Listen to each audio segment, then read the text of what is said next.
যতদিন আর রাজনীতিতে আছি ততদিন আমি এই পরিবারের সদস্য হিসাবে আমার যা কর্তব্য, আমার যা দায়িত্ব আমার উপর ন্যস্ত হবে, আমি সেটা অত্যন্ত সুচারু রূপে আমি সেটা পালন করব।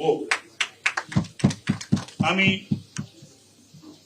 রাজ্যের এবং কেন্দ্রের নেতৃত্বের কাছে আমি কৃতজ্ঞ, তারা আমাকে গ্রহণ করেছেন।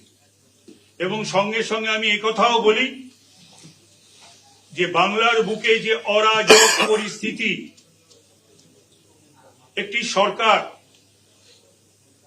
যে সরকার শেখ শাহজাহানদের সরকার, উত্তম সর্দারের সরকার, জয় হাজরাদের সরকার, শিবু হাজরাদের সরকার, এবং যে সরকার সংবিধান আইন কানুনের কথা বলে কিন্তু হাইকোর্টের রায় মানে না, নির্দেশ মানে না, সুপ্রিম কোর্টের রায় মানে না, নির্দেশ মানে না,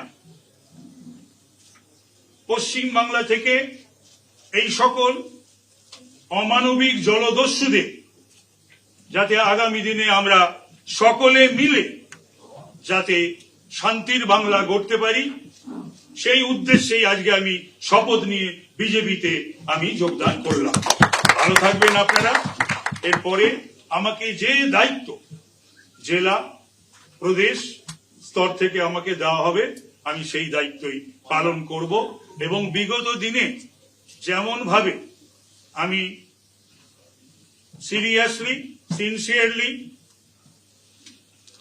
লয়ালিস্ট বা অ্যালিজিয়েন্ট যারা জানেন আমার, সেই সবকটাই কিন্তু বিজেপির প্রতি একেবারে অটুট থাকবে। নমস্কার, ধন্যবাদ। আমি কৃতজ্ঞতা জানাই সুকান্ত মজুমদারের প্রতি, কৃতজ্ঞতা জানাই শুভেন্দু অধিকারীর প্রতি, এবং আপনারা জানলে খুশি হবেন যে অধিকারী পরিবারের সঙ্গে কিন্তু আমার সম্পর্ক বহু বছরের। একটা সময় আমার এই অধিকারী পরিবারে ভীষণ যাতায়াত ছিল, থেকেছি, খেয়েছি, ছাত্র আন্দোলন করেছি, যুব আন্দোলন করেছি দীর্ঘ বহু বছর ধরে। একটু আগে আমার দিবেন্দুর ফোন এসেছিল, আমি শিশিরদার কথাও জিজ্ঞাসা করলো, বললো বাবা এখন ঘুমোচ্ছেন। তো যাই হোক, দীর্ঘদিন রাজনৈতিক কারণে, কিন্তু এটা ঘটনা যে লয়্যালটি যে বিষয়টা, সেই বিষয়ে আমার এতটুকু যখন যেটা করেছি 100%, 99.999, 100% আমি লয়াল থাকবো বিজেপির নেতৃত্বের প্রতি, বিজেপির প্রতি। নমস্কার, ধন্যবাদ।